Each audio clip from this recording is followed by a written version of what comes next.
Good evening. I'm here to tell a grim tale, not for the thrill of darkness, but for the light that understanding can bring. It requires a steady hand and your full attention.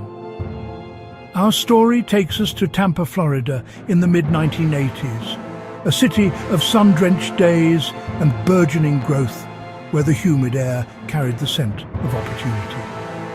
But as the sun set, a different kind of chill began to creep through the streets, a shadow that would soon have a name. Bobby Joe Long, one of America's most ruthless predators. It began subtly, as these things often do.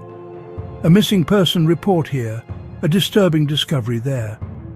Women started to vanish. Their bodies were later discovered in rural fields and along quiet roadsides, miles apart, left in a way that was both careless and deliberate.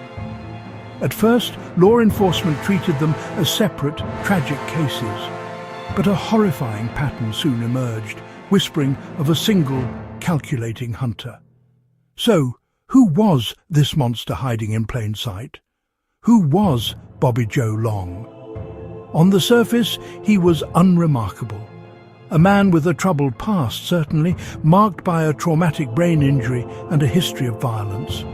But to many, he was just another face in the crowd.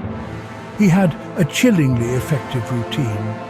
He would scan classified ads, looking for women selling items from their homes. He also trolled busy roads, searching for sex workers or women whose cars had broken down. He was a master at identifying and exploiting vulnerability.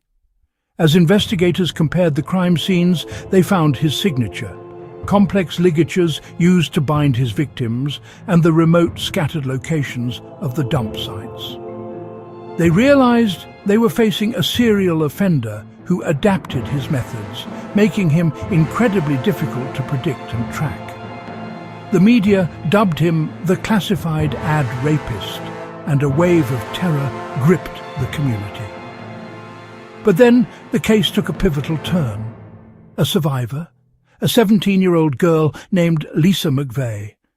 Abducted and assaulted for over 26 hours, she endured an unimaginable ordeal. But through her terror, she did something extraordinary. She paid attention. She memorized everything.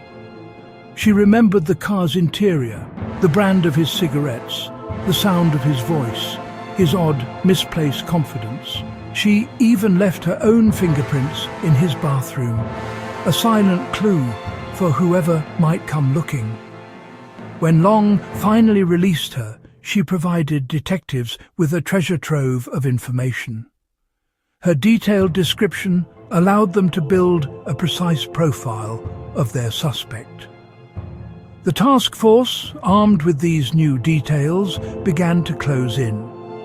They traced a specific red fiber found on a victim to the carpet of a particular make and model of car, a Dodge Magnum. They set up surveillance on a major thoroughfare, looking for that specific vehicle. As the city held its breath, a license plate check on a matching car led them directly to Bobby Joe Long. In questioning, his initial calm began to crack under the weight of the evidence. Receipts placed him near abduction sites.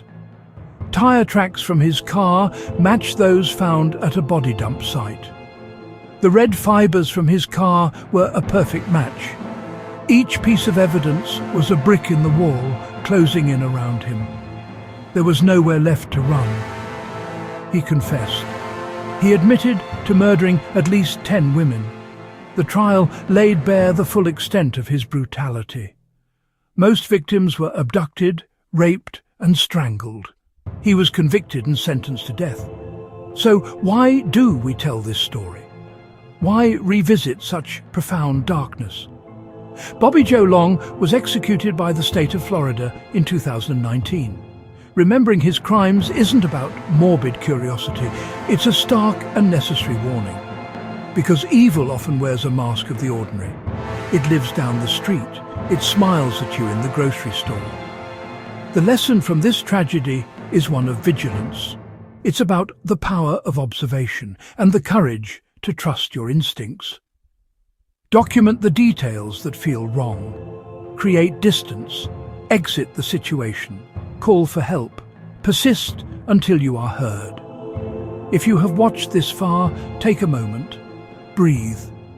We honor the victims not by dwelling in fear, but by staying aware, by staying loud about injustice, and by looking out for one another. Community is our greatest defense. Thank you for watching. Subscribe for more content, stories told carefully, with their lessons kept close. Thank you.